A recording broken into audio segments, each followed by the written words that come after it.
from a general who sent thousands of his own men into a battle he knew could not be won, to a commander whose ego cost an entire army its only chance at victory, to the general so incompetent that his own soldiers celebrated when he was finally relieved of command. These are the 7 worst generals of World War II. And every army, on every side, had one. Chapter 1. General Lloyd Fredendall. Lloyd Fredendall commanded American forces at the Battle of Kasserine Pass in 1943 and delivered one of the worst defeats American ground forces suffered in the entire war. But the most damning detail about Fredendall isn't what happened on the battlefield. It's where he was while it happened. Fredendall positioned his command post 70 miles behind the front lines, deep inside a ravine, where engineers spent weeks digging him a bomb-proof bunker instead of preparing defensive positions for his troops. He rarely visited his frontline units. He gave orders based on maps and reports, rather than first-hand knowledge of the terrain his men were actually fighting on.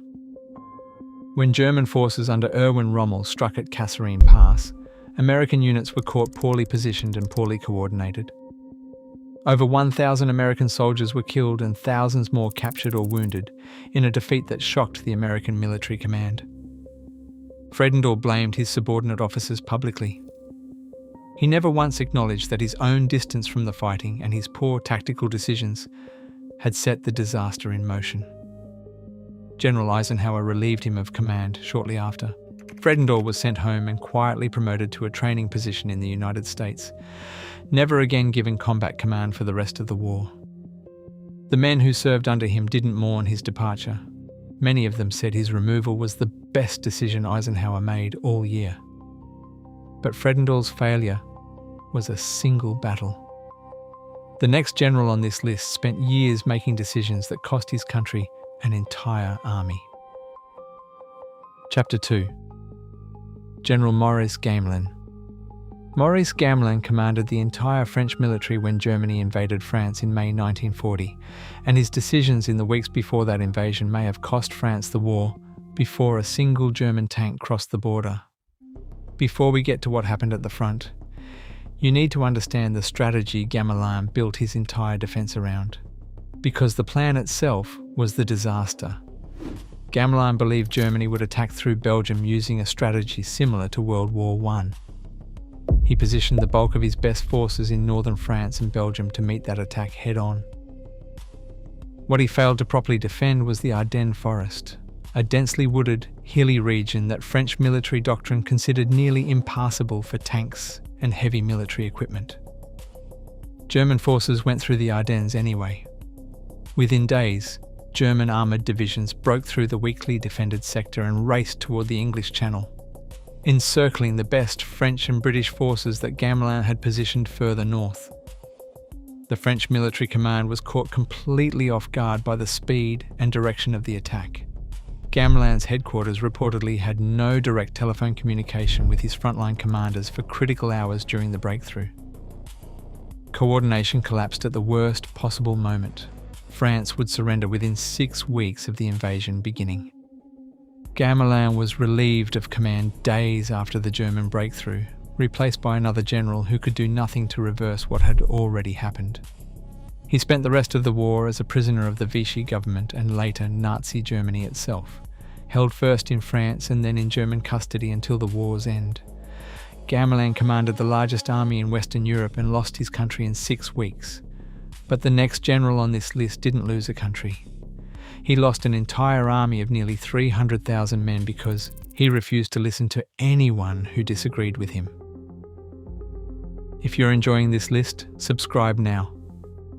There are 5 more failures coming, and one of them might surprise you more than anything you've heard so far. Chapter 3.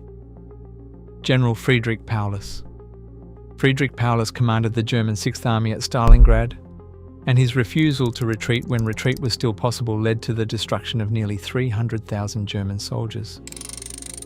There is one decision that historians still argue defined his entire failure. We'll get to it.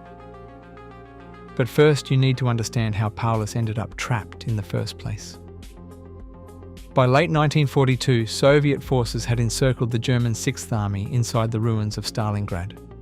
Paulus had an opportunity, in the early days of the encirclement, to attempt a breakout, while his forces still had the strength and supplies to potentially fight their way out.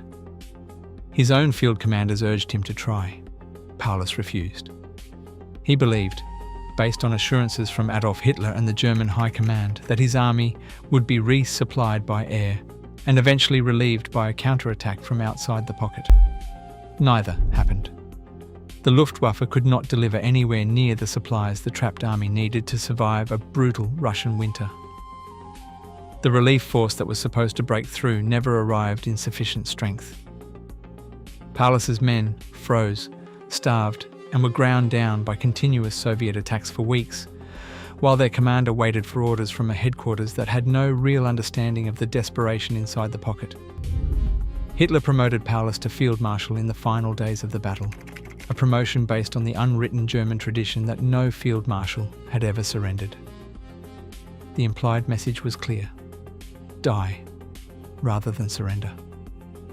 Paulus surrendered anyway, on January 31st, 1943, becoming the highest-ranking German officer ever captured by the Soviets up to that point. Roughly 91,000 German soldiers surrendered alongside him. Fewer than 6,000 of them would ever see Germany again. Paulus's failure cost an army.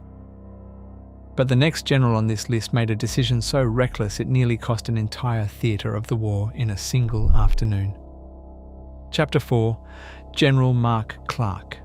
Mark Clark commanded American forces during the Italian campaign, and his decision at the Battle of Anzio prioritised personal glory over the lives of his own soldiers.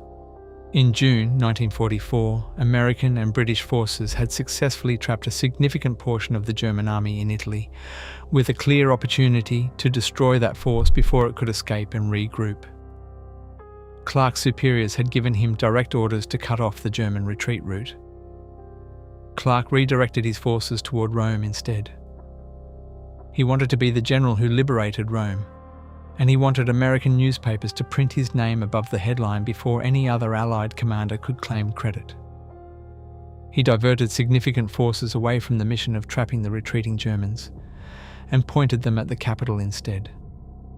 The German forces that should have been destroyed escaped largely intact, regrouping further north to fight Allied forces for nearly another year, in increasingly costly battles through the Italian mountains.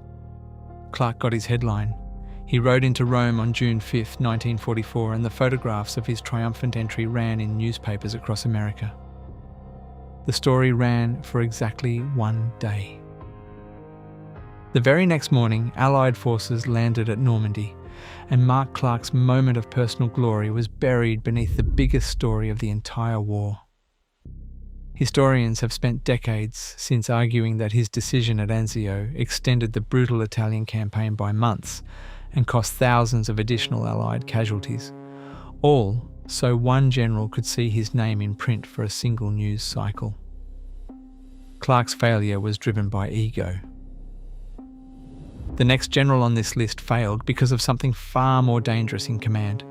He simply refused to believe what his own intelligence officers were telling him. Chapter 5. General Heinz Guderian's replacement, General Erich Hoepner. Erich Hoepner commanded a German panzer group during the invasion of the Soviet Union, and his repeated insistence on advancing despite clear warning signs contributed directly to the catastrophic failure of the entire German offensive against Moscow. As German forces pushed deep into Soviet territory in late 1941, military intelligence reports increasingly warned of a build-up of fresh Soviet reserves, divisions transferred from Siberia, specifically to defend the capital. Hoepner and several other senior commanders dismissed these warnings, convinced that Soviet resistance was nearly broken and that one final push would secure total victory before winter. That final push never came. Soviet forces launched a massive counter-offensive in December 1941, catching German forces dangerously overextended, poorly supplied for winter conditions, and far from any defensible position. Hoepner's forces were pushed back in brutal fighting through temperatures that froze fuel lines and froze the lubricant inside weapons until they simply stopped functioning. The German offensive against Moscow, the operation that German military leadership had believed would end the war in the east, collapsed completely. Hoepner would later be removed from command entirely after disobeying orders during the retreat, court-martialed, and stripped of his rank and pension. His failure to properly assess Soviet strength helped turn a campaign that German planners expected to win in months into a war that would grind on for nearly 4 more brutal years. But Hoepner's mistake was believing the enemy was weaker than they actually were. The next general on this list made the opposite mistake, and it was just as costly. Chapter 6. Admiral Matome Ugaki. Matome Ugaki served as a senior naval planning officer for the Imperial Japanese Navy, and his rigid adherence to outdated naval doctrine contributed directly to one of Japan's most devastating defeats of the entire war. Ugaki helped plan Japanese naval strategy in the early stages of the Pacific War, operating under doctrine that prioritized a single decisive battle to destroy American naval power in one massive engagement, a strategy built around battleships and traditional naval combat that had defined Japanese military thinking for decades. What Ugaki and much of the Japanese Naval Command consistently underestimated was the growing importance of aircraft carriers and naval air power, even as American forces increasingly built their entire Pacific strategy around exactly that capability. At the Battle of Midway in June 1942, Japanese forces operating under this doctrine lost 4 aircraft carriers in a single battle, a defeat so catastrophic that Japan never fully recovered its naval offensive capability for the remainder of the war. The strategic initiative that Japan had held since Pearl Harbor shifted permanently to the United States in the span of a few hours. Ugaki survived the war and later led increasingly desperate kamikaze operations as Japan's military situation deteriorated, ultimately dying in a final kamikaze attack of his own on the day Japan surrendered in August 1945, refusing even at the very end to accept that the strategy he had helped build had failed completely. Ugaki's failure was clinging to old thinking in a new kind of war. But the final general on this list made an error so basic, so fundamental to military command, that it remains studied in war colleges as the textbook example of what never to do.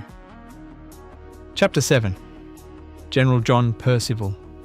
General Arthur Percival commanded British and Commonwealth forces at Singapore in 1942 and surrendered the largest British military force in history to a Japanese army less than half his size. Percival had over 80,000 troops under his command defending Singapore.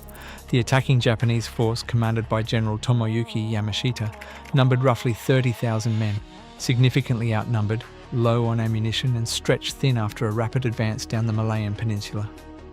Percival did not know this. He believed Japanese forces were far stronger than they actually were, and he made defensive decisions based on that false assumption throughout the entire campaign.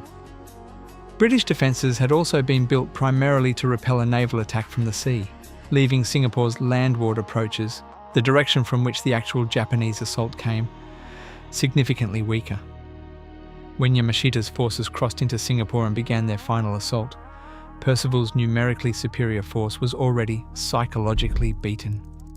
Convinced they faced an unstoppable enemy, Percival surrendered on February 15, 1942.